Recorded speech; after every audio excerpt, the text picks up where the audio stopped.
Hey, JD here. Welcome to the Mead House. You know, over the past several years, we've brought you over 150 episodes of mead-making education, information, and entertainment. More than 100 guests have stopped by the Mead House, professional mead makers, medal-winning home mead makers, competition organizers, experts on yeast and honey, and brewers just like you and me have all visited to share their knowledge. Hey, the Mead House is produced for home mead makers and brewers looking for a bit of inspiration and information from the many guests and discussions we have here at the house. You can help support the Mead House by joining the Mead House Keyholder Club on Patreon. Just go to patreon.com and search for the Mead House. There's also a link in the show notes. For as little as $2 a month, you can become a keyholder. We've teamed up with some great companies to provide thank you gifts for your support. So get on over to Patreon, join the Mead House Keyholder Club, and get your own set of keys to the Mead House. You can listen to the Mead House podcast with your favorite player, and be sure to rate us 5 stars on iTunes or your favorite listening venue. The Mead House, mead-making entertainment you just don't want to miss.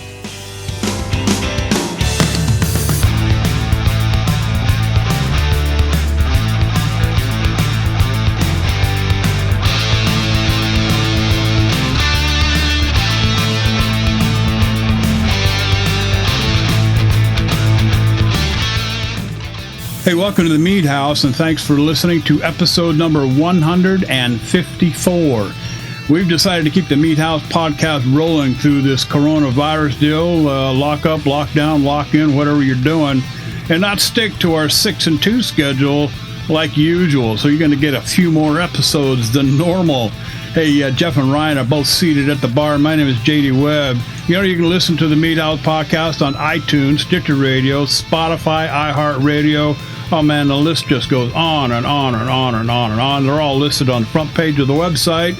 Need I remind you, the website is themeadhouse.com. Hey, in this episode, you know, a few weeks ago during a Facebook Friends segment, we came across a guy who had just put together what sounded like a pretty good mead and asked if by using just 2 pounds of steeping grains would it qualify as a braggot. Of course we told him yes. So I told our booking agent, that's actually Ryan, to get a hold of this guy and get him booked. John McMillan joins us in this episode. Hey, in segment 2, have you got a green thumb? How about gardening for your mead ingredients? We'll turn to Jeff for that. He's got some pretty good ideas, along with Ryan, Facebook friends, of course. This is where we try to answer questions with no formal expertise other than what we have experienced in our own brew room. That'll be in segment 3 as always. All that and more here at the Mead House. But first, hey, thanks to all of the Mead House key holders who help keep the Mead House podcast free. You too can become a Mead House key holder and help support the show for as little as $2 a month. We've got some great thank you gifts to send out to you. Get on over to patreon.com, search for the Mead House, or just click in the link in the show notes. What are we drinking tonight? I'm actually double fisting in a single glass. I know that sounds unusual, but it's all about one particular liquor. Tonight is tequila night at the brew house or mead house. What am I? Mead House Southwest, I guess. I don't know. Mead House West, I think. Mead House West. So I'm finishing off a bottle of Avión 44. Now, if you're a tequila aficionado like I am, Avión 44 is an outstanding extra añejo. You can usually get it for, if you look hard, maybe $100, $120 to $100. You can probably get a pretty good deal on sale at maybe even down in the $80 range, upper $80 range. This is an outstanding extra añejo and Avión 44. Now, in the next glass, as soon as that's gone, again, if you're a tequila lover like me, something that you need to have on your shelf is a one called Clase Azul. It's a reposado. Now, here's the deal. If I poured you a glass of Avión 44 and another glass of Clase Azul and gave them to you, and if you knew that Avión 44 was an extra añejo, you would swear that Clase Azul was also an extra añejo. It is not. Now keep in mind, Here's how they're aged. Reposados typically 2 to 12 months. Extra Anejos is anything over 3 years. So the Clase Azul drinks just like an Extra Anejo. I swear you couldn't tell the difference. Lots of the vanillins and taste and barrel, flavors that come out of a bourbon barrel. Typically, what these older tequilas are aged in. And I swear you couldn't tell the difference between a Clase Azul Reposado and an Avión 44 Extra Anejo. That's what I'm doing here tonight. So, Jeff, what did you put in your glass tonight? Well, tonight I actually have two meads that kind of follow a similar theme, because last week I was doing a lot of clean out. I went through all my bottles, cleaned and organized those, got those ready for a big bottling session this week that I've been putting off for quite a while. And happened upon a couple different things. The first glass I've got is I found a case of one of my own. It was a red liquid, but otherwise unlabeled. And I said, what the heck is this? And I figured it was probably my attempt at scaling up my that hibiscus chamomile that I've mentioned so many times on the show. Yeah. This one, well, it didn't come out quite as intended. The flavors weren't as strong as they were in the original batch, so it's a little bit lighter. Not necessarily a bad thing. And in the time that it has sat in, first in the carboy for aging and then for bottling, it's also picked up some definite kind of sherry oxidization notes. It's a little strong for the oxidization, so it's that's not the best thing I've ever drank, but it's not unpleasant. I'm drinking it cold. That probably helps. And the oxidization is kind of getting a lot of the hibiscus muted and toned down. The chamomile is still coming through really well. I'm getting some nice honey notes too. So, it's not the worst thing I've ever made. Not far and away the best thing I've ever made either. But enjoying a nice tall glass of that. And then in my other hand, I've got a glass of Orchid Cellars Monk Mead. And this one I actually got 2 years ago, and it has been sitting on our counter gathering dust for a nice time to crack it open. So I decided, what better time than today? This is the label says it's a honey lemon wine fermented with hops, lemon zest, orris root, and red rose petals. And from tasting this, I swear, I think this is approaching kind of a Polish style, because it is sweet. It's got some definite sherry notes. It was aged for 36 months before I acquired it, and it's been probably aging another 2 now. Or 2 years now, so we're talking a 5-year-old mead here. There's some definite sherry on the nose as well for this. Strong honey smell to it. I'm not getting a lot of the hop character. There's definitely some lemony notes to it. The kind of earthiness that I would expect from orris root, I think, is in there too. The rose petals are not coming through really strong. Maybe that, when you take a sip and then you breathe in through your mouth, I think I'm getting them there more than anywhere else. This is long aged. Like I said, I think this is approaching something in the Polish style, where it is very high ABV, very sweet, and very long aged. So, this is going to be a slow sipper, but this is a nice one. Sounds good. I'm always amazed how temperature affects the taste and the flavor. Mm-hmm. Oh yeah. I mean, I'm no scientist. I don't understand the science of it. Maybe the coldness, the extreme coldness, numbs your tongue. Maybe, I don't know.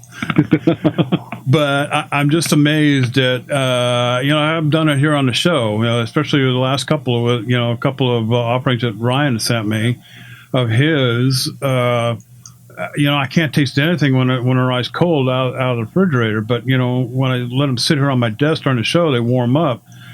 Amazingly, how the whole complexity just changes. It all comes to life, and I don't quite understand that whole that whole science effect. But yeah. No, there is something to that where the cold definitely mutes flavors, and I couldn't tell you the exact mechanism either, but it's just something to know and think about. Maybe Ryan serving your meats. Yeah, maybe Ryan can. Ryan, what did you put in your cup tonight? All right. Well, I'll get to that in a second.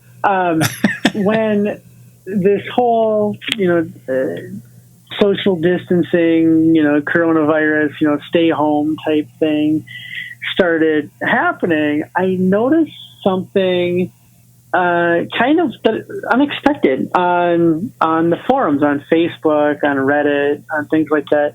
And people were talking about how they were drinking their worst stuff. I'm pulled out a bottle of this, really bad mead I made.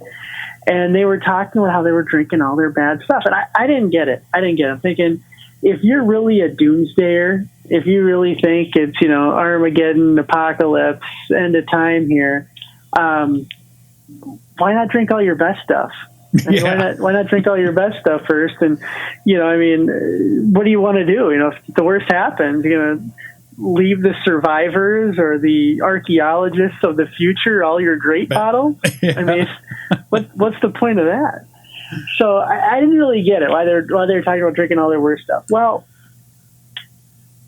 I kind of do now.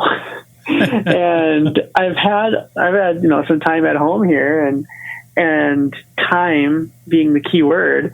And I started playing around with some of my dull, boring bottles and making mead tails out of them and kind of livening them up. So tonight, what I did is I made a mead tail with one of my pour bottles. It was a bottle of Pyment, a white Pyment, that the acidity was just off on. It didn't have enough acidity. It was just boring and not something you'd naturally reach for to want. I mean, and I know, JD, if you miss, you just wet the sewers with it. But it was something like that. It was other than the acidity being off, there's nothing wrong with it. And I thought, I'll keep it around. I'll see how it ages out. And, maybe it'll improve or that kind of thing. But no, I've been taking all of my dull or boring bottles like that and making mead tails out of them. So I'm kind of working my way through the back half of the cellar and getting some bottles back anyway. I'll tell you that. So this one's actually pretty good. It's a mead tail. It's, like I said, it's a white Pyment. The acidity was off on it. And I used a juice spritzer type thing with there's just like an orange mango, and it's now very, very pleasant. It's just something like you'd get at a tiki bar, I guess I'd say it like that. But it's enjoyable tonight. Jeff, you done anything like that as you've had some more time at home? Yes and no. We, a good friend of mine, right before we had the stay-at-home order go into effect, came over with a couple bottles that he had gotten through a subscription service, and a couple of them were just kind of meh. They weren't great. So we decided to play around with them and see if we could make not mead tails, but wine cocktails and juice them up. And he had a variety of Chardonnay that was surly aged, which is where you let the wine age on its yeast for quite a while, and that adds an interesting flavor that is not necessarily pleasant to everyone's palate. And I don't think any of us that night particularly found it pleasant. But we started playing around, and we added some. I had some creme de violette, I think. It's a violet liqueur. Very sweet, and add some of that to it, and that brightened it right the hell up. It kind of muted the bitter flavor at the end of the drink, but didn't completely get it out. So it made it nice, and then also played around with the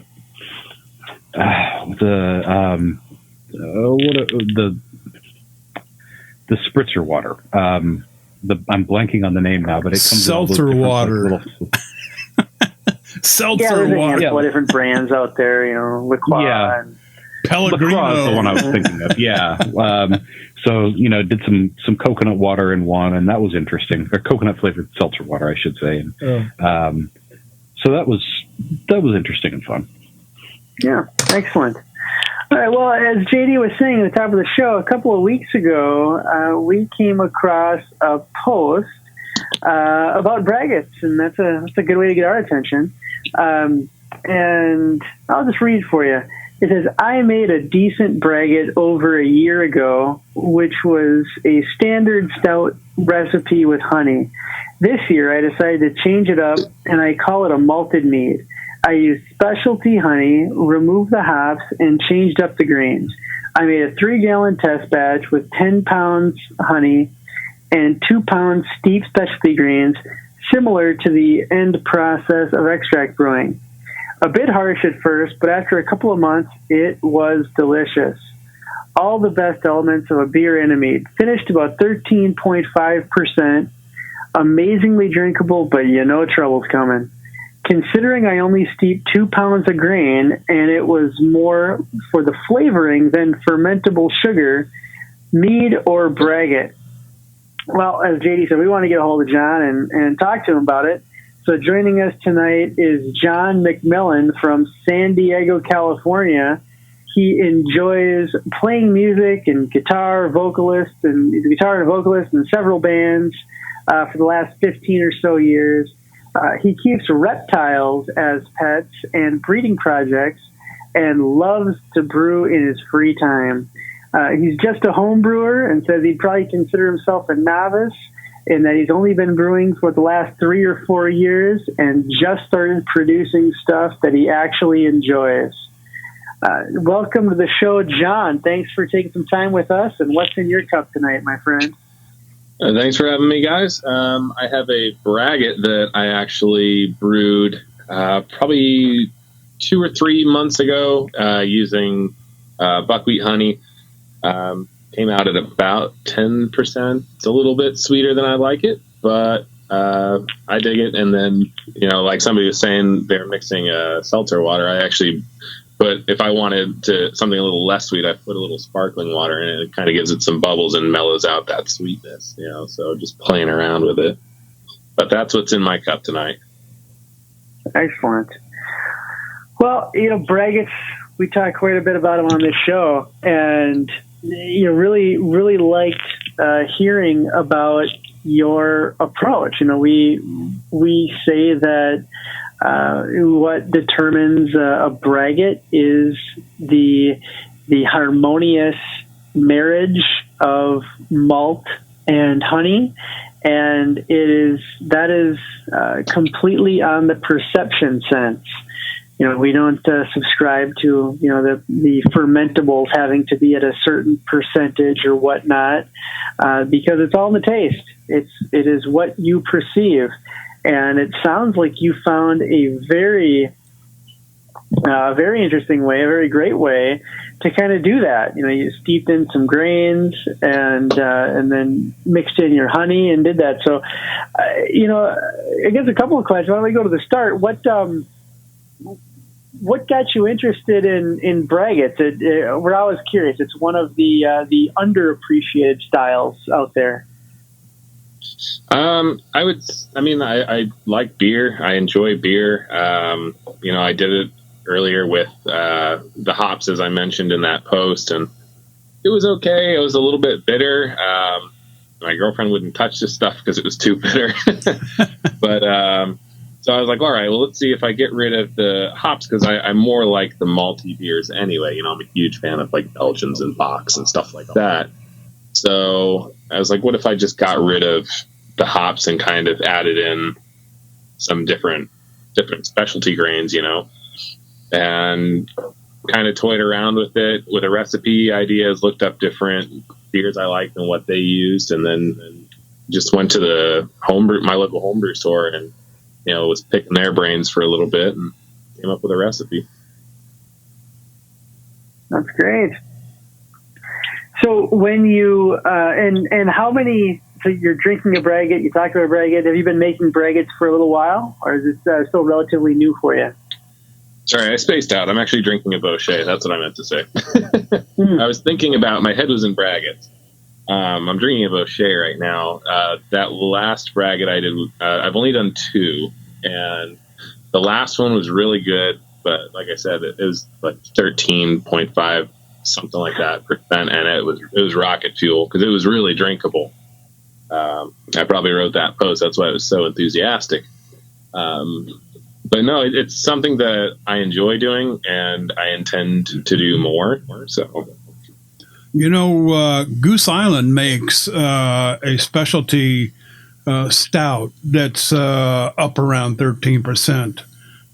Usually they sell it by the by the bottle. I don't think I've ever seen it in a 4-pack or 6-pack.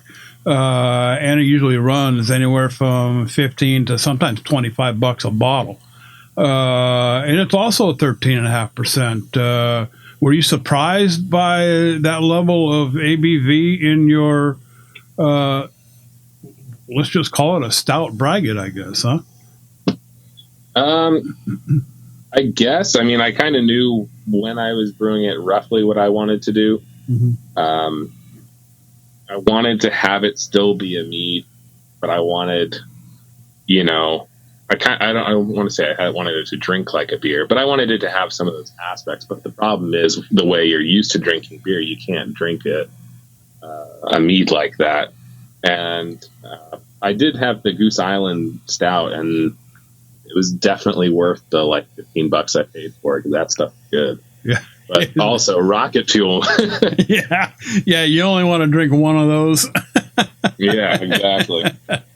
Yeah. It's not something that you drink in the summertime and just guzzle it down after mowing the lawn, for sure. Bad decisions. Yeah.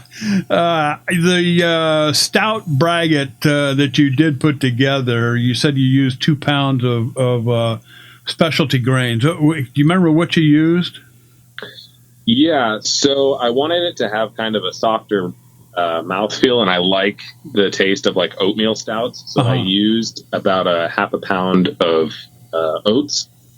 I used another half a pound of U.S. chocolate malt, and then I used 1 pound of DRC malt, which is pretty common in like Scotch ales.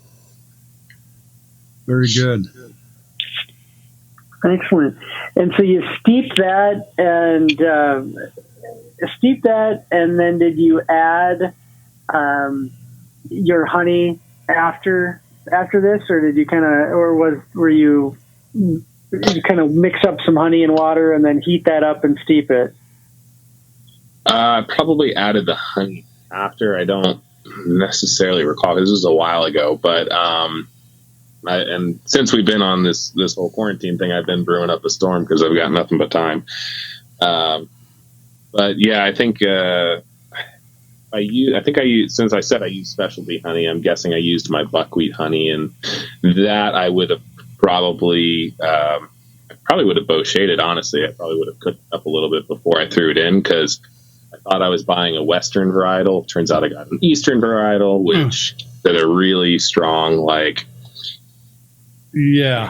barnyard taste. Yeah. So the Bochet really helps with taking that flavor out of it to a large extent. It still has a little bit of it in the nose, but it luckily doesn't taste like that. You're down in San Diego, right? I am, yeah. Yeah, I'm up here in Sherman Oaks, about 150 or so miles north of you. Mm-hmm. Do you have any local beekeepers down there at all that you can get honey from, or are you stuck buying honey from Amazon or whatever?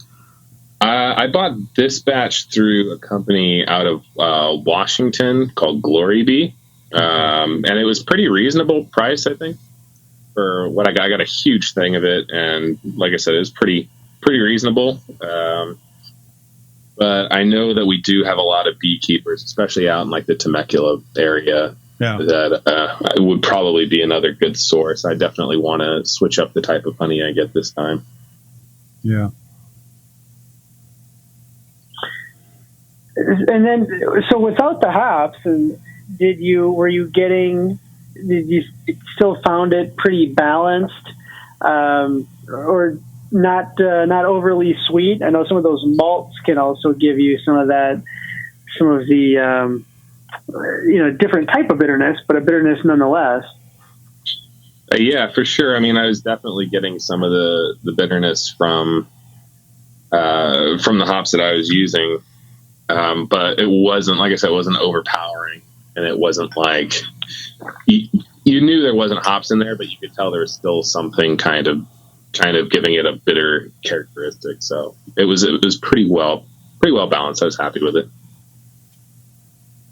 Do you remember what hops you used? Without the base malt there, you still found it had a pretty strong stout character to it. It was the character was there. You got a lot of grain out of it, or was that a little bit more subdued compared to a just off the shelf stout? It definitely didn't have like as strong of a stout flavor, and the DRC malt is, like I said, is more in like Scottish ales, so it wouldn't have tasted. I think even if I would have made a beer out of it, it would have definitely had a little bit of a different flavor. I didn't want anything to be too sweet, so that's why I kind of added those in. Sure. But it still had enough of, I think a lot of the roasty flavor that comes out of the chocolate malt definitely helped. Sure. Yeah, that makes sense. I've toyed around with some stout recipes and trying to create a braggot, and I could never get the honey character to come through at all. It sounds like you got a pretty good formula going on there, and I just may have to try that. I've got some stout style grains here in my brew room on a shelf. So I may try that, as I learn a little bit more from our discussion with you here. Awesome. I look forward to hearing how it is. Yeah. I might even send you a bottle. Hey, I'm all for it. In fact, I might even hand deliver. What do you think about that? That sounds good. I'm up in the Ventura area every now and again, so You're on the... Yeah, as soon as this lockdown, isolation thing gets over with. Exactly. Yeah. And DRC for our listeners is double roasted crystal malt, in case anyone is not familiar with that acronym. No, I like this. We've talked about I made one braggot early on in a very similar way where I only used steeping grains. I mixed in some honey. I did hop it. I'd also made a hop tea, and I added the hop tea to it. But that was years ago, and then I moved on into making other braggots in other ways. And I really enjoy doing that. So as you kind of think about what else you want to go, what else you want to make, you said you've been brewing up a storm. Tell us what some of your other projects that you got going on. So like I said, a couple of months ago, I bottled a Bochet. That was just a more or less standard Bochet, nothing super fancy to it. I also did another one that was it was just like a 1 gallon tester batch of maple and honey. That one also came out. I think the reason why these things also came out a little sweet was because of the time I brewed it. Here in San Diego, we don't actually have insulation in our houses. So whatever temperature it is outside, that's what it is inside. So I think a lot of my yeast was having problems because it was getting so cold in the middle of winter, and so cold for San Diego, but it was getting down into like the 40s and stuff. So they came out a little sweeter than I would have liked. I think they had trouble really getting going. But right now I have another Bochet that I'm going to put oak and vanilla in second. Mm-hmm. So I'm looking forward to that because I haven't really messed with oak yet, so I'm looking forward to that. And then I'm also working on call it a Groot. Gruit?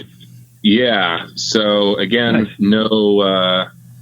no hops, but it's still more similar to a beer because it's using I have honey in there, but I also have the malt, the Pilsner and amber malts, and then I'm flavoring that with the bittering agents will be more like birch. I'm using birch leaves and juniper and caraway. So we'll see how that goes. That sounds interesting. Gruits are always something that I've they've been on the want to do list, but they always kind of get bumped by other things because it's kind of so far out there for me to start thinking about the herb blend I want to use to bitter.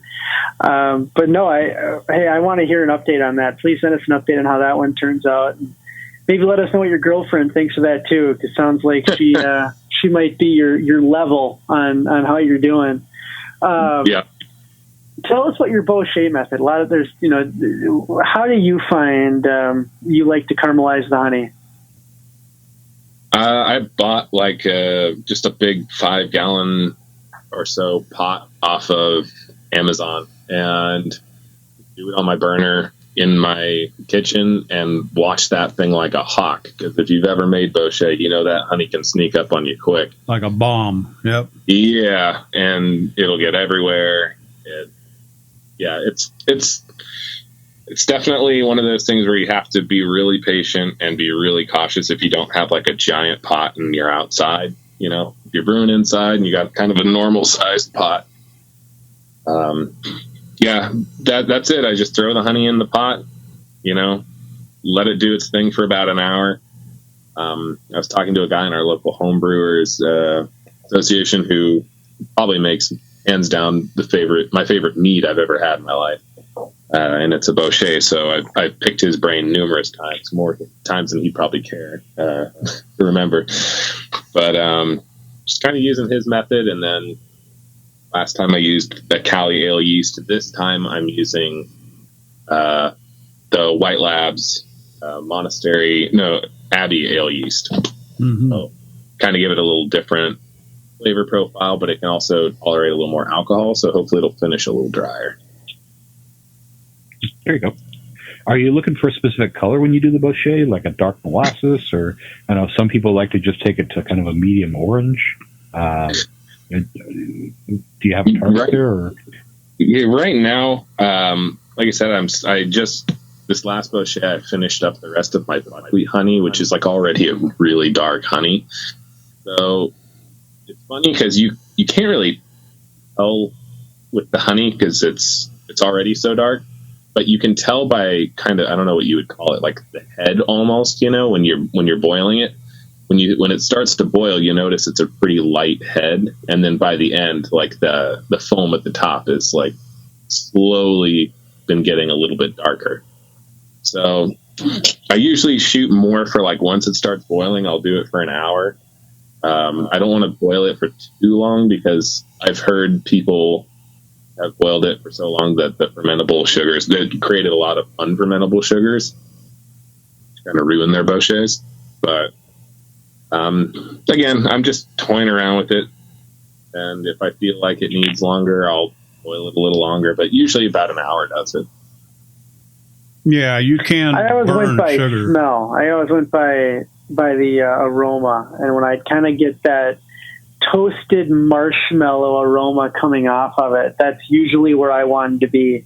And I make a Bochet braggot, a Bochet stout braggot. That's kind of, I make it probably two batches of that a year, and that's to the point where it's I've used different honeys when I'm doing that, and I noticed that different honeys or different pots or heat sources, whatever it might be, they're always a little bit, the timing's a little bit different. But over the last couple of years, I found out just if I can hit that one scent, hit that one aroma that I'm looking for, that's when I know to take it off the heat. I don't know how well. I don't know how that would work for me. I have the terrible sense of smell. So, well, no, I don't tell people to do it that way. I say whatever works for you works for you. I mean, I know guys that throw their honey in a crock pot on low for go to work and come back, and then it's ready for them. Or guys that pressure cook their honey to get it to where it wants to be. But so I mean, Bochet is easily one of the widest spectrums of where people go with it. And for me, it's just like I said, on the stovetop or on I got like a turkey fryer outside, and it's in that big kettle and boiling it, and then when I get that aroma that I'm looking for, that's where I know it's ready. I haven't done it in a pot yet, but I've done it in a crock pot, and I've done it in a pressure cooker. The one that I did in a pressure cooker, I actually followed the instructions of somebody else that I read in the forum and did it. And, at 10 pounds for like 45 minutes. Well, what I got in return was something that you'd want to tar the roof of your house with. So it wasn't quite what I was expecting. So, and sugar does burn. I mean, once you take it to the carbon stage, you're kind of done. But sounds like you're having some fun with it. Oh, for sure. I mean, I think that's probably my favorite thing about it is just messing around with different flavors and seeing what works, and not really being afraid to take a risk and try something different. Well, John, that's what the Mead House is all about. And, I guess our mission statement, it's not really a mission statement, but we hope that people who listen to the show go away with some kind of an inspiration that they picked up from, one of our guests or the discussions that we have here at the Mead House. And that's the name of the game for us. So, I mean, you fit right in here at the Mead House. Anything that you've learned over the last 3 or 4 years that you'd want to share with some of our listeners? I would probably say, for people like me, who kind of just started a few years ago, some of the best things. I mean, there's a lot of good stuff online, a lot of good stuff from your, the Mead House or from, local homebrewers associations, and also a lot of good books out there. Ken Schramm's Complete Mead Maker. Everybody knows that one. I've been messing around with Stephen Booner's Sacred and Herbal Healing Beers, and that has a huge section about meads, but it also talks a lot about different additives as far as flavor. And it kind of goes into a lot of detail and stuff, but it's got a good section on mead.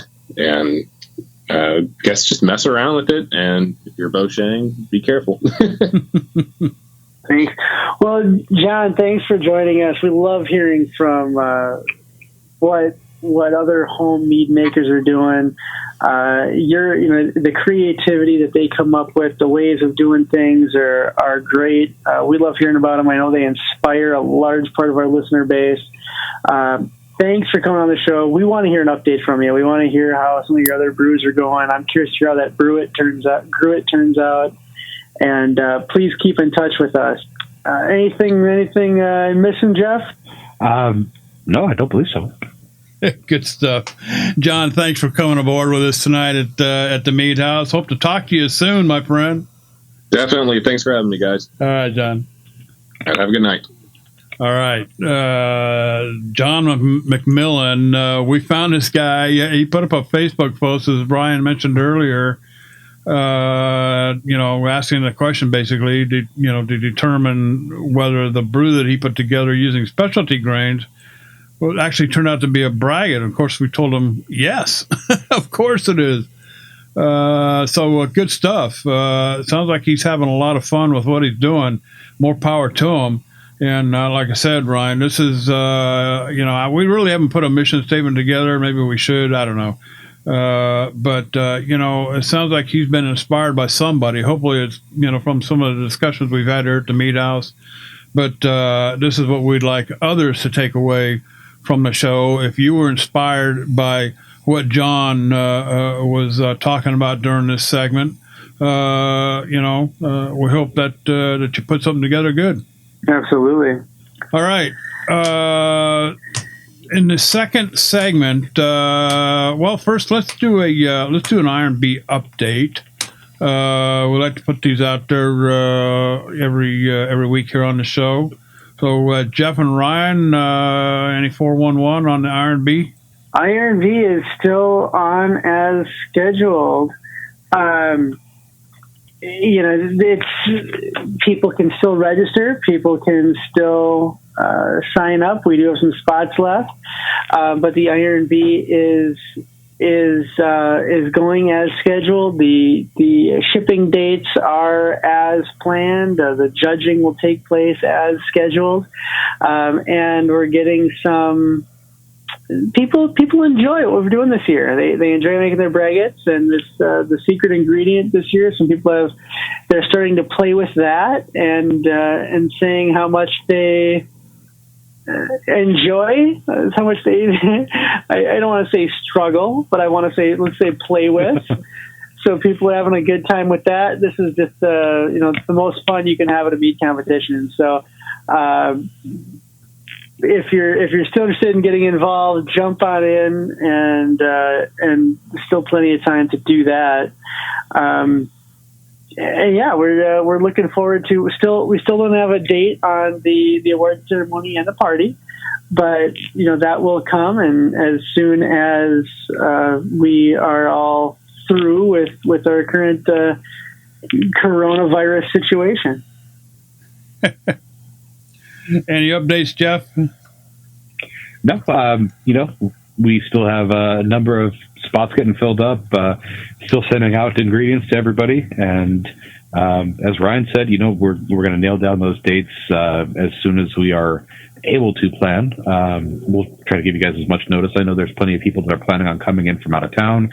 They'll need to book hotels. So we're going to be prompted and give you plenty of notice on that as soon as we have the ability to do so. Rest assured. And really looking forward to it.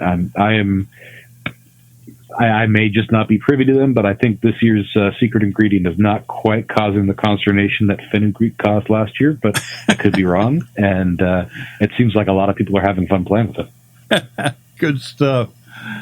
I wish I could be there. I can't wait, to hear the results and maybe get a couple of bottles sent my way so I could at least taste a little bit of it. But, man, I'll tell you, a couple of years ago, we came up with this harebrained idea, something similar to the Iron Chef, that famous TV show where, celebrity chefs, top chefs get together and they come up with this secret ingredient that they have to cook a meal out of.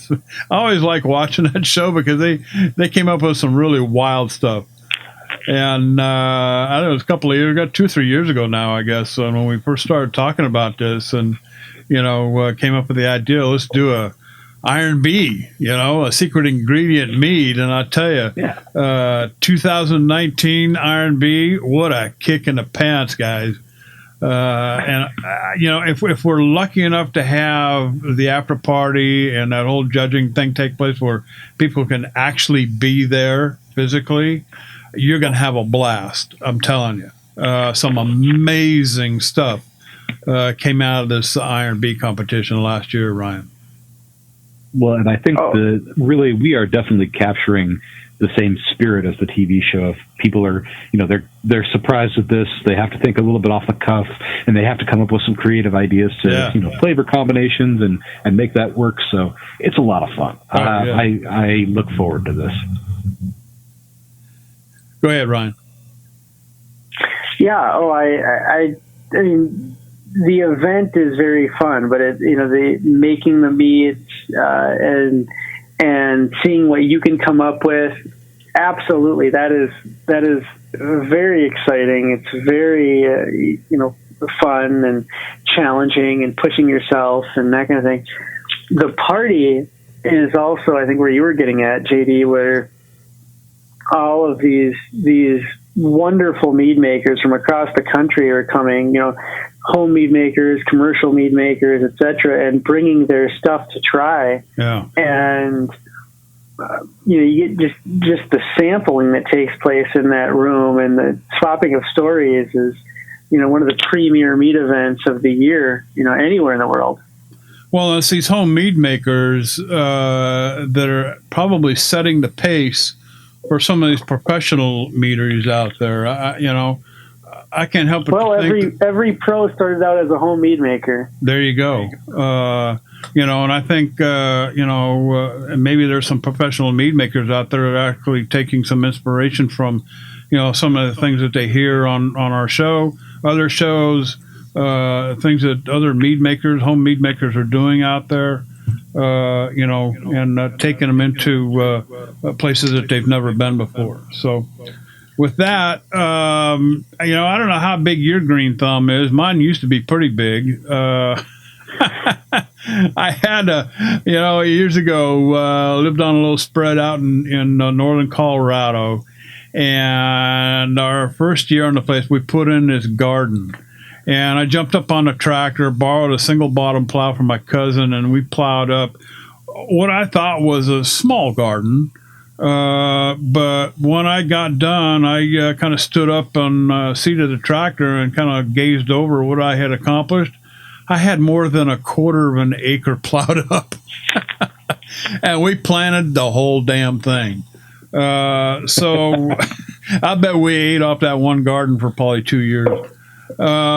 So green thumb, how about gardening, Ryan, for your mead ingredients? And I can think of several things that we actually put in the garden, like blackberries.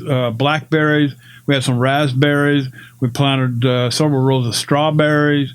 A number of things that I certainly could have used in mead making back then.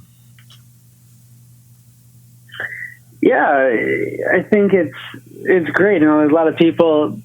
Jeff was pointing out earlier today that a lot of people are kind of making their victory gardens.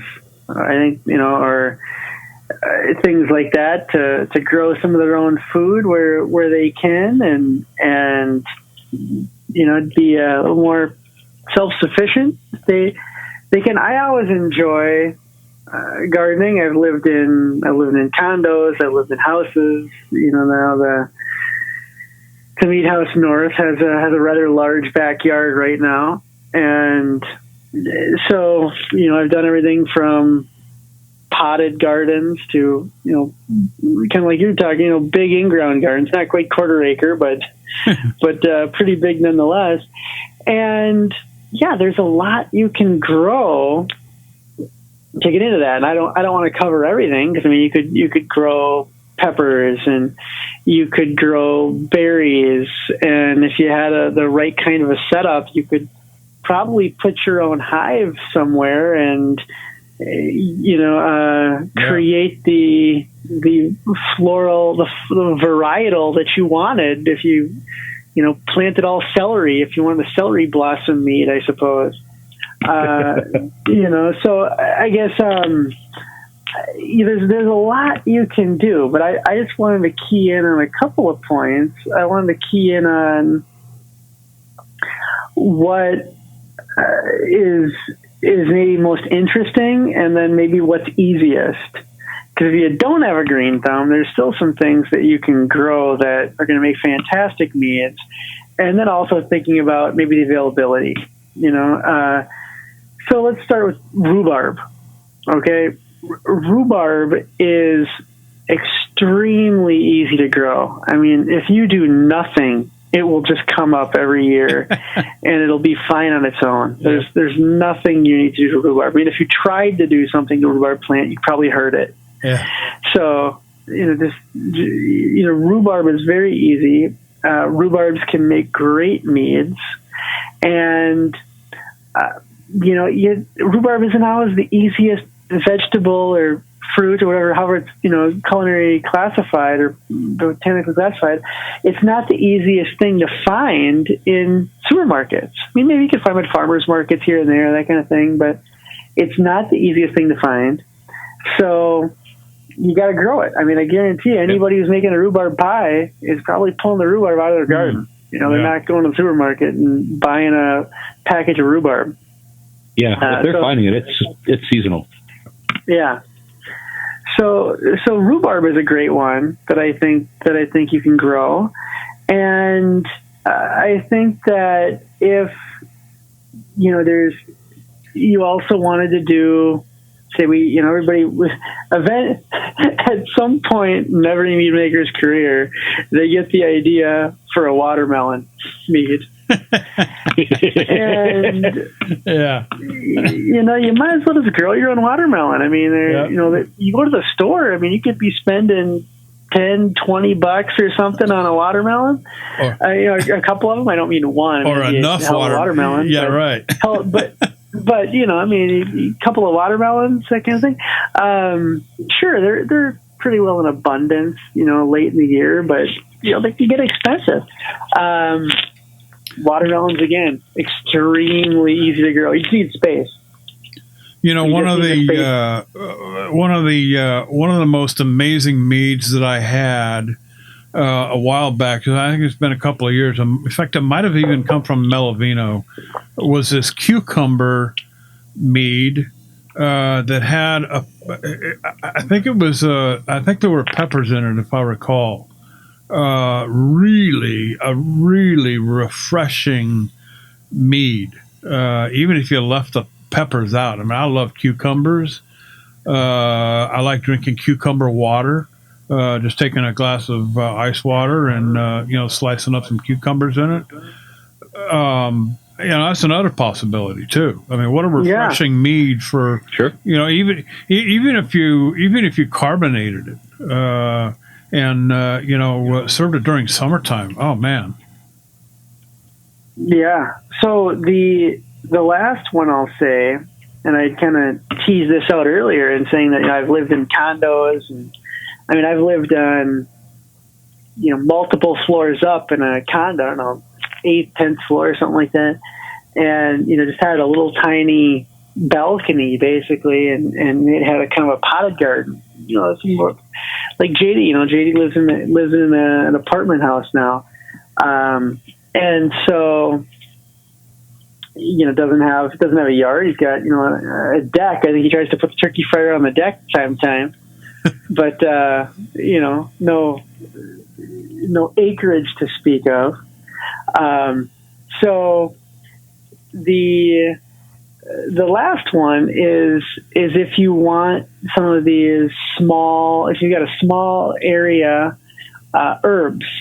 Think of the herbs that you want to use in your meads, and because herbs can get expensive. I mean, if you go to a supermarket, I mean, you can be spending, a lot of money on some fresh herbs.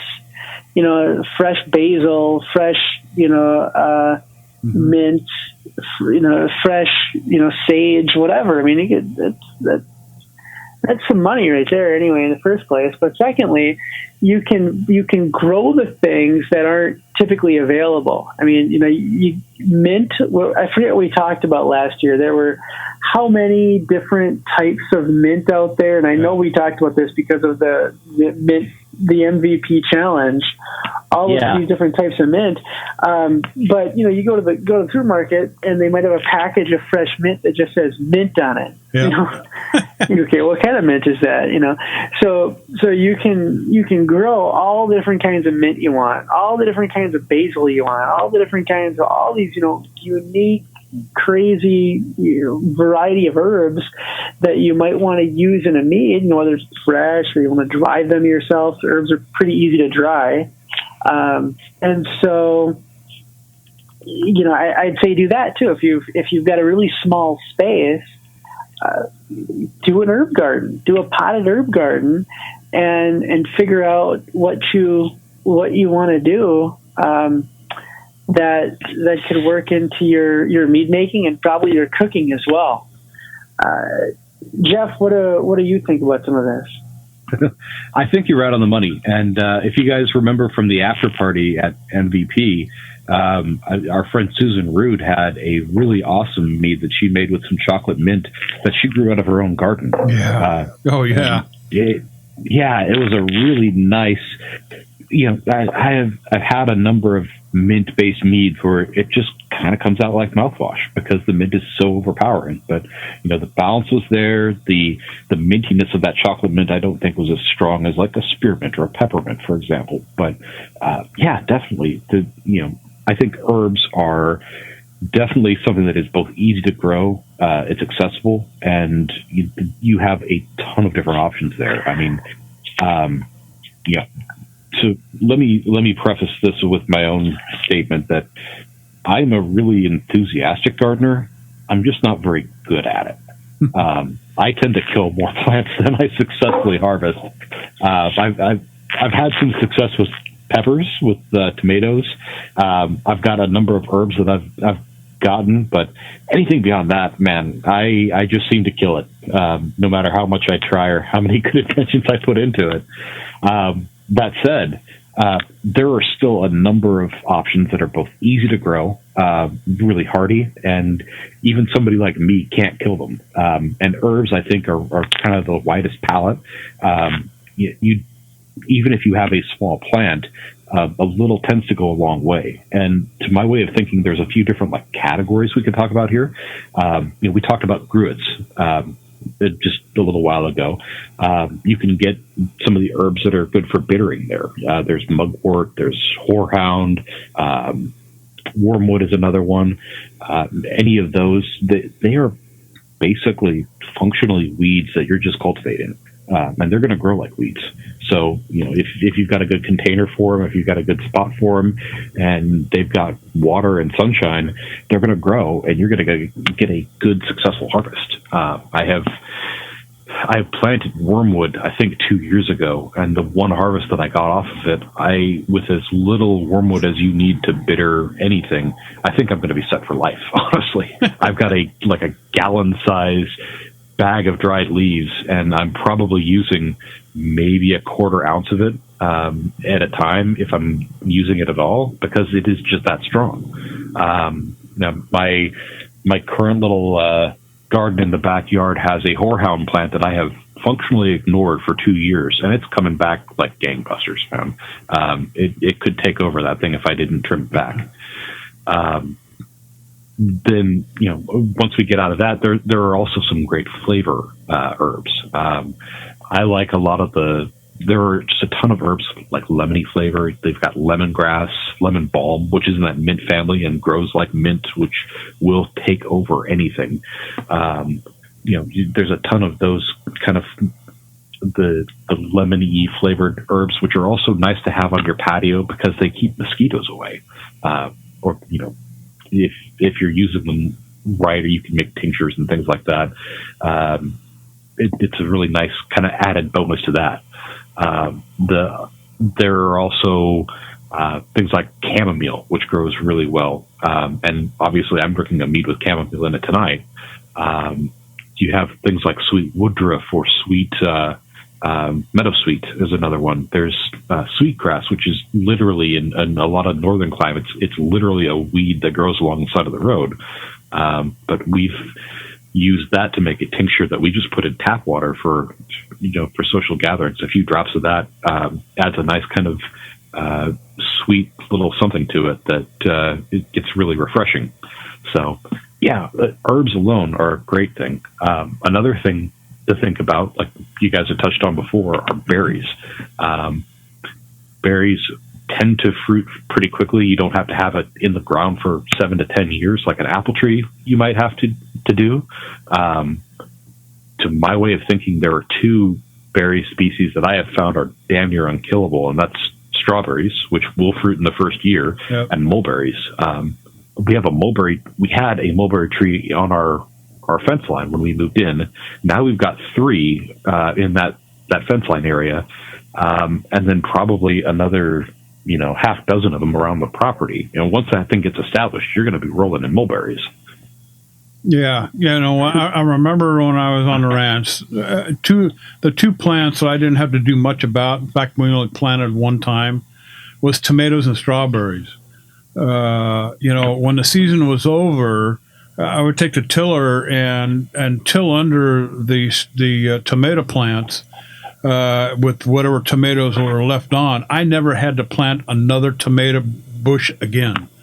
In fact, when it was over with, I had tomato shrubs. Just all, just massive amount of tomatoes. Strawberries was another one. Just tilled under the strawberry plants at the end of the season with whatever strawberries that were left on it. And the next year, I had more strawberries than I ever wanted. I let the birds get most of them.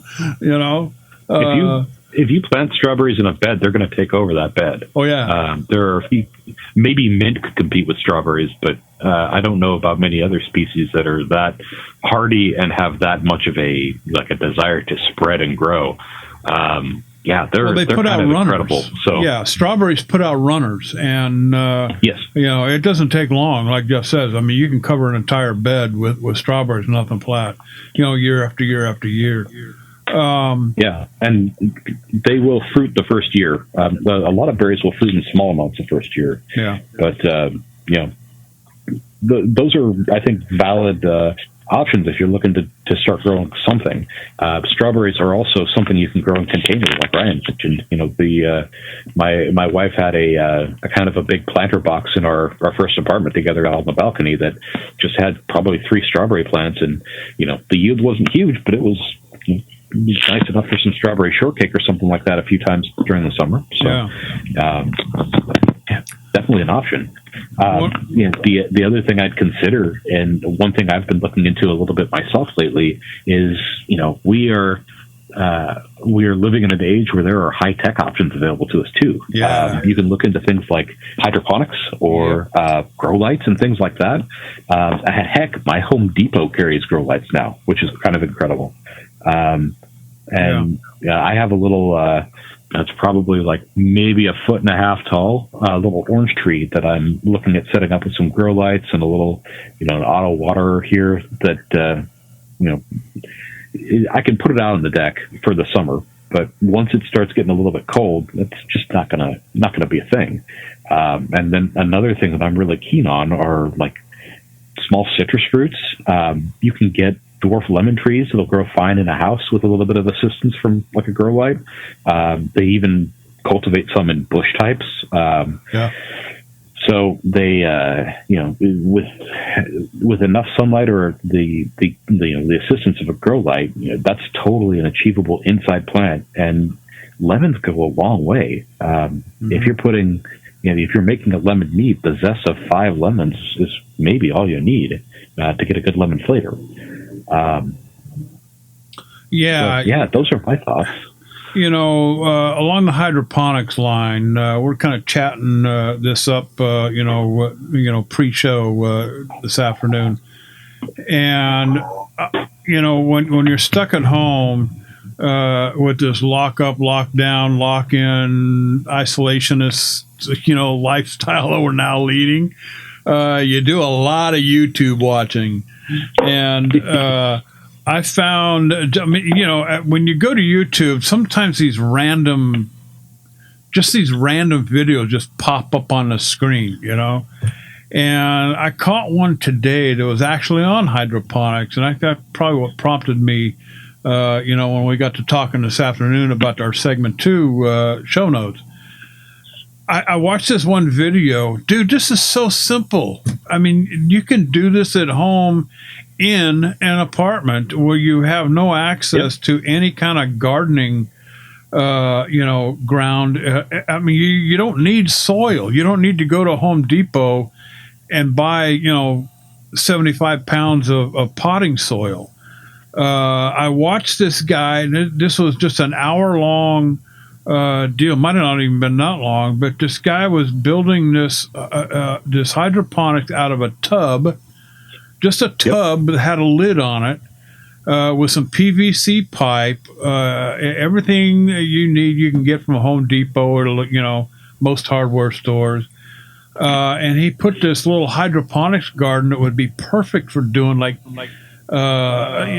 small shrub like spices, or not spices, but herbs. Your basils and parsley and whatever you wanted. You can even do small, like watermelons, and if you get the small seedless watermelon seeds and start those, or cucumbers, or any number of things. And I thought, wow, what a unique way of putting together an indoor garden, vegetable garden, with no access to soils, or a gardening plot. Now, here where I live in Sherman Oaks, there's you can go a little bit east or west of us, and there's a family-run farmers market. And then right down the street from them is this area where you can actually go. I think they rent out little plots of land. You can actually plant your own garden. And, of course, daily you would go there and tend to your garden or whatnot and grow whatever you want. So that might be something in your own neighborhood you can look after if you don't have access to, if you don't have a backyard, you live in an apartment or townhouse or whatever. Something else you might want to look at is what might be available in your own city, that would allow you to cultivate and plant and that kind of thing. So, well, and if you're interested in hydroponics, there's another kind of offshoot of that called aquaponics. That, like, I know JD, you're interested in aquascaping and things like that. And the premise of this is pretty, simple in that you start with your hydroponic setup, and you've got basically a flow line of that water. That water goes into basically an aquarium, and inside you've got things like tilapia or shrimp or something like that. And the idea is that they feed off of the plant material that kind of comes off of that. Right. They turn it into nitrogen, which becomes more plant food, and you get this nice circular system going. It's a lot more involved a setup than just a tub in the corner of your room, but that's a really cool, interesting thing that I know people have been exploring a lot lately too. Yeah, there are some plug and play aquaponics setups you can buy. A lot of them are very small scale, but I mean, it's literally just go to the pet store and buy a fish and you're ready to go. That's all it's right. They're that set up. Before we move on, there's two little bits of advice I'll bring. It appears Meat House North, we're in a pretty, I don't even know what aqua or what agricultural zone we're in, but it's up there. And if you are north, or if you want to extend your growing season, one of the things that people will do is get hay bales. So you plant your garden in a hay bale. So essentially what happens is, the ground is going to be really cold here, and that's why we have short growing season, because you got to wait for the ground to be not so cold. And you can get hay bales, and then in the hay bales you plant your tomatoes, your peppers, cucumbers, watermelon, whatever. And so what you do is you extend your growing season because you're not waiting for the ground to warm up. You're planting on top of the ground in this hay bale. And then as the hay breaks down throughout the summer, it is fertilizing your plants, essentially it composts itself and produces more for your plants. So the hay bale is another method. And if you're thinking here too, hey, I don't know how to play with herbs. I haven't thought about herbs. I make cherry meads. I make strawberry meads. What the heck am I going to do with herbs? Here's a really, really easy one to start playing with, and less is more. You just want to whisper in there. You're not going, herb bomb, we'll call it. Mm-hmm. But really easy one to start with is a rosemary sizer. Those can be done. Apples and rosemary go together very well. You just put a whisper of that rosemary in there, and it really gives an amazing dynamic to your sizer. Yeah. If you like rosemary, drop a rosemary sprig in a bottle of Chardonnay. Oh my God. It doesn't take but maybe a week. That's all you need. You're just looking for a hint of rosemary, but if you're a rosemary lover like me, oh my God. That's all sounds good, guys. I tell you, if you don't have a green thumb, it's easy enough to get one. Just listen to episode number, 154 of the Mead House. That's this one right here.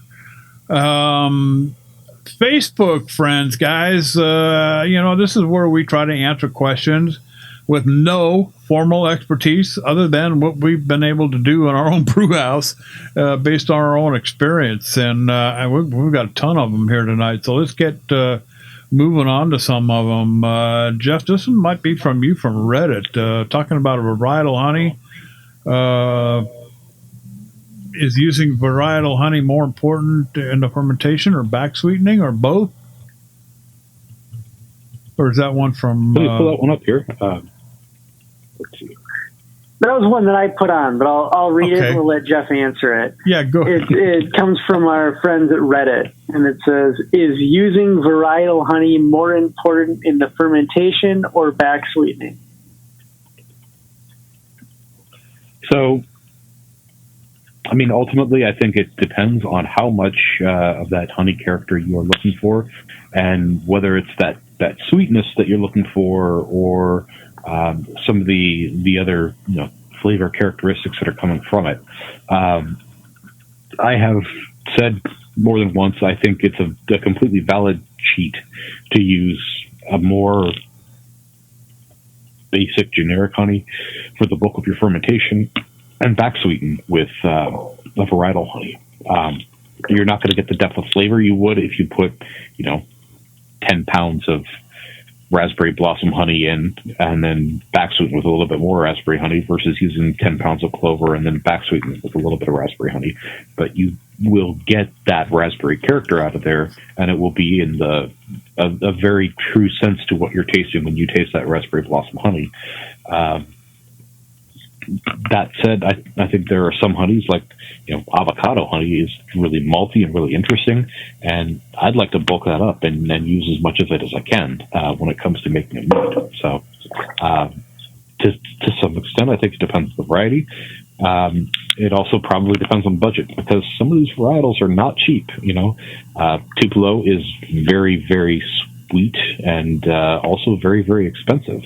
So you may want to just use that for back sweetening, and may use something a little bit less expensive for your base fermentable sugars. I knew a very talented and very sneaky mead maker, and he made an absolutely fantastic semi-sweet meadow foam honey mead. And the primary fermentation of it the fermentation of it was clover. He just took a clover honey, ran it completely dry, stabilized it, and then back sweetened it with meadow foam. And it was a phenomenal traditional semi-sweet mead. And I mean, you wouldn't think there was anything in it except meadow foam.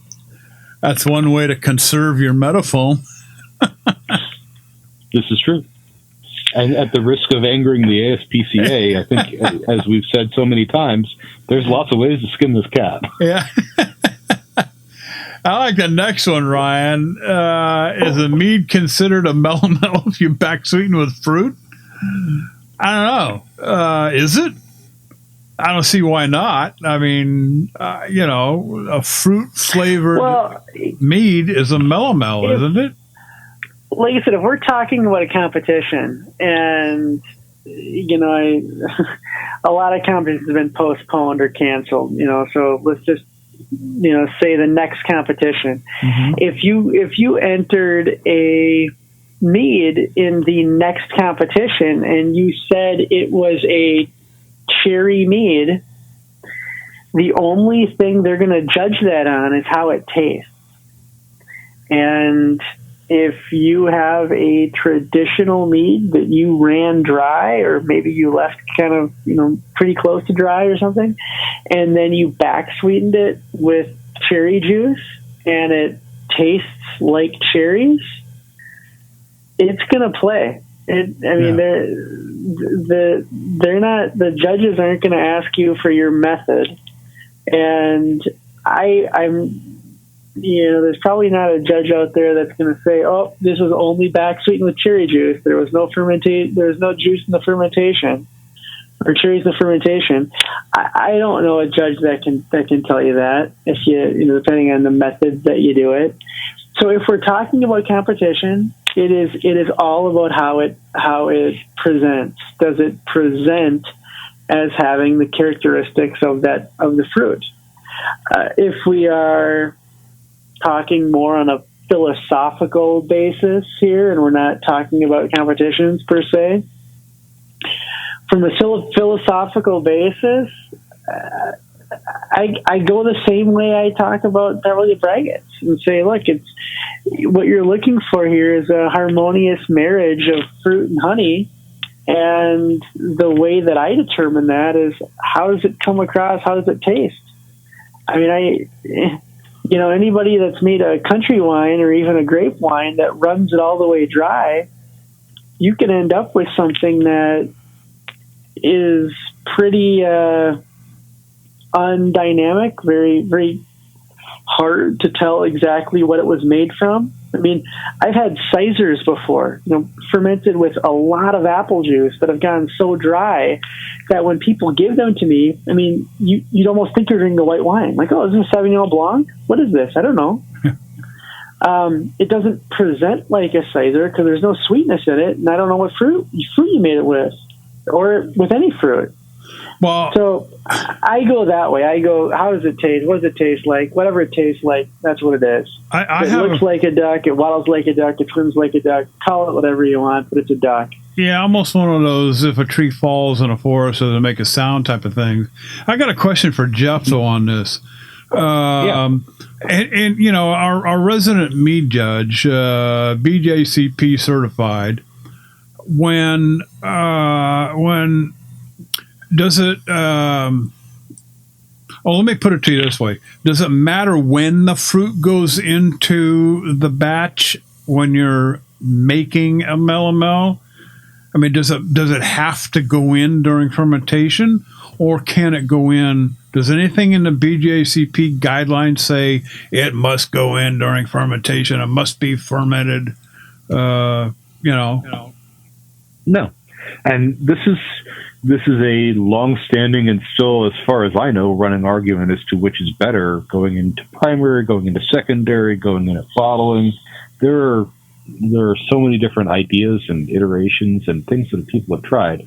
I'm gonna throw out an example here that is kind of the opposite way of proving this point.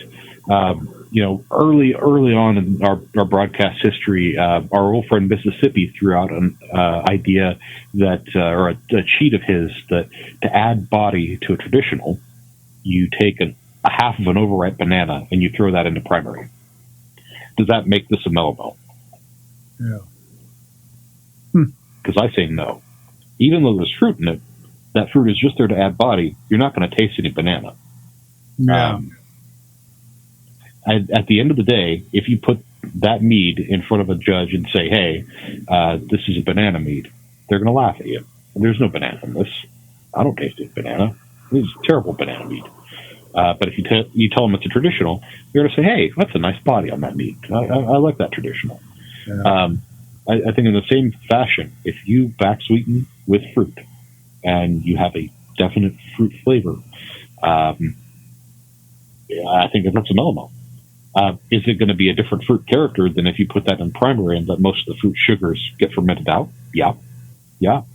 That doesn't make it any less melomel. There you go. Answered my question. Ryan, let's go to lockdown libations.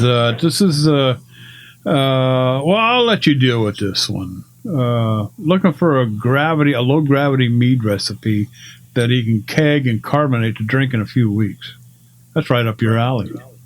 Yeah, I think, Jeff, didn't you put this one on here? Or is that Jeff? Yeah, this is one I added. Yeah, so why don't you read it then? You put it on there. Sure. I'm looking for a low-gravity mead recipe that I can keg and carbonate to drink in a few weeks.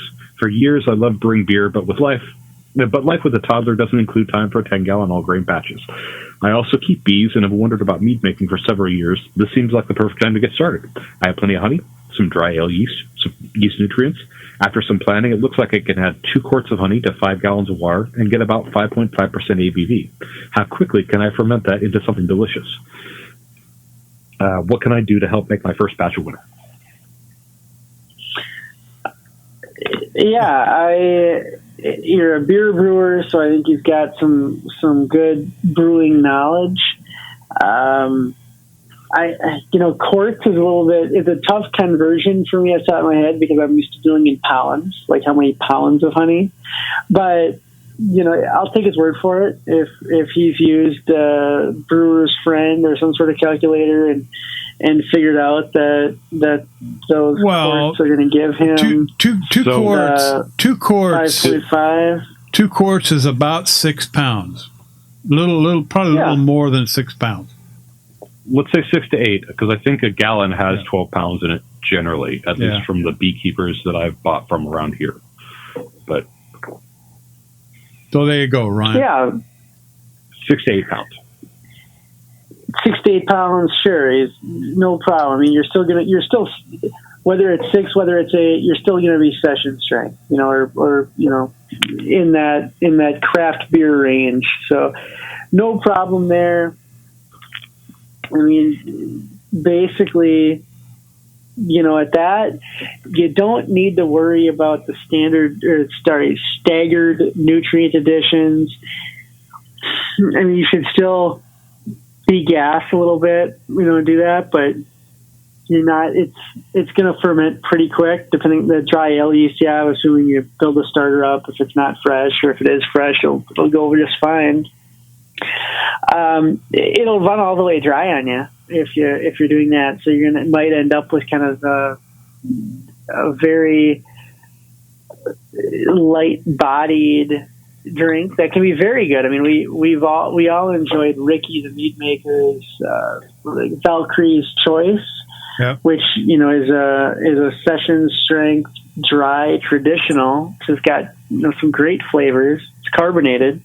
I'd recommend that maybe if you're going to make a session strength traditional and you're a beer brewer, you know how to carbonate, whether bottle carbonating or keg carbonating or whatever it is. So carbonating will give it some more life, more zest, and more pep. Other than that, I wouldn't overthink it. I mean, if you've been brewing for a while, kind of know it. Just session strength is an easy one to start with. Go with that. I mean, you can always, if you want to throw some fruit in there or something, you can try that as well. But I think less is more for this guy. I think there's not much more that I want to get stuck in his mind and start having him second guess or doubt or get confused. Yeah, I'd say maybe dry hop. Make a traditional session strength mead. Dry hop it with half an ounce or an ounce of something you like. Citra hops is nice. There's a whole ton of different really interesting hops, and if you're into brewing beer, if you've been into brewing beer, you probably know a few of them that you have a particular affinity for. So, try what you like. And I like this guy's name, Torlotzook, on Reddit. So if you're listening, dude, maybe we can get one of us here on the show to send you a message back. Hey, listen to this episode, Torlotzook. I'm going to name if I had a cat, I'd name him Torlotzook. Good stuff. Hey, another one here, Ryan. Go down the list and pick one.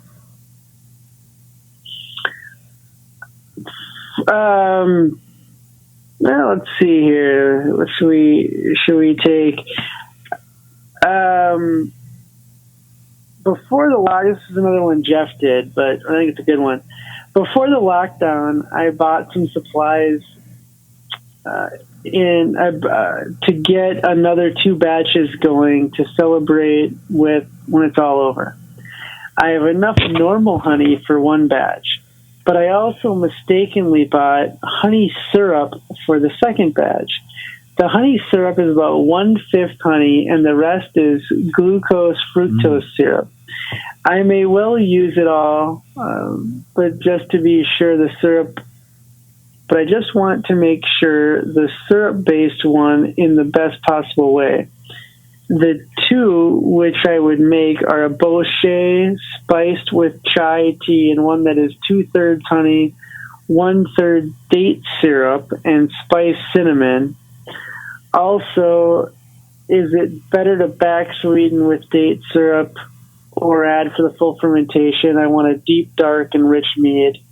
Any opinions on how to use it? So he's got a couple of questions here, but I guess the biggest question that I want to address, Jeff, and maybe it's the only one we'll worry about, is he accidentally bought, this honey syrup. And I can relate to that. I remember I was a little kid, and once, I don't know how old I was, maybe 10 years old or something. And, my dad and I were driving home from, I'd make a basketball practice or something that I had as a little kid. And we pulls up to a convenience store or something, gives me a couple bucks and says, go inside and buy a carton of oranges for the morning, and I'm like, okay. So, I go inside and I grab what I thought was carton orange juice, and I come out and I didn't get the orange juice. I was, a kid. I was quick. I just grabbed what was out of the case. It looked like orange juice. I grabbed Five Alive. I don't know if anybody out there remembers Five Alive, but Five Alive is not orange juice. No. And so we had struggled through the Five Alive for a couple of days there. But so I get it. I get sometimes maybe this guy wasn't 10 years old dropping his kid off at the convenience store, but the point is sometimes things like that happen. So let's just say this guy came home with essentially imitation bottles honey. of Log Cabin, or Aunt Jemima, or something like that. What's he got to worry about? Is he going to be able to ferment that, or is he just got to go to a pancake feed?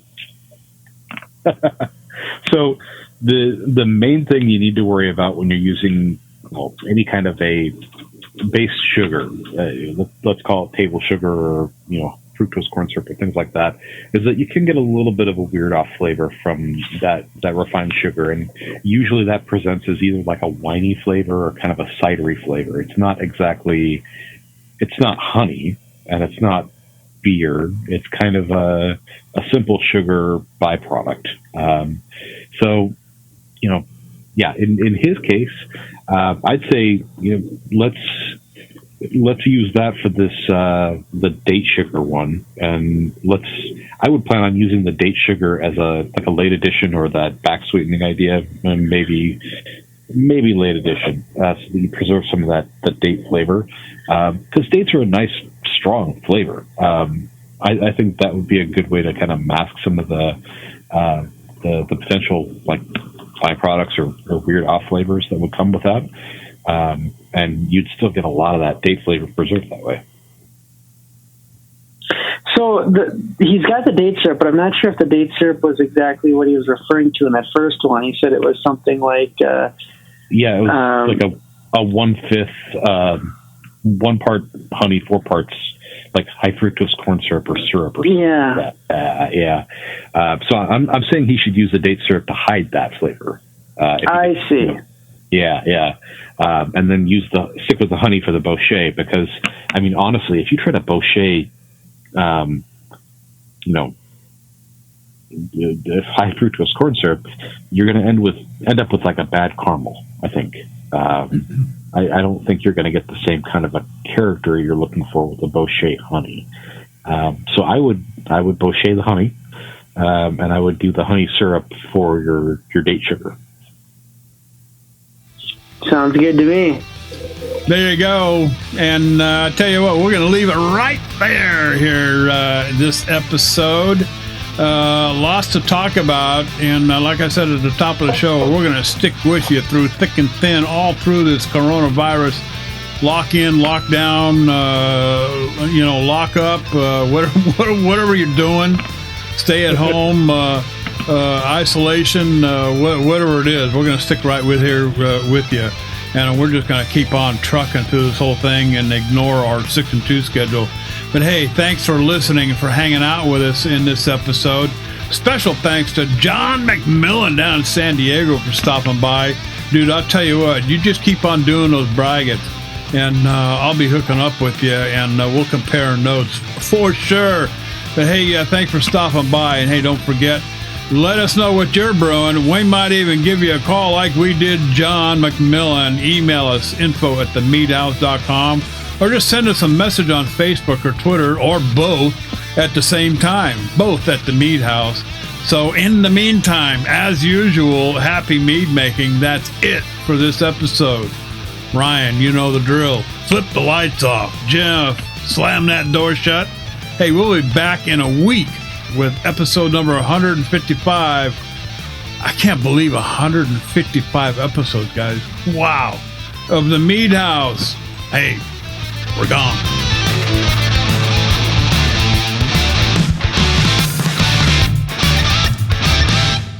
That's a wrap.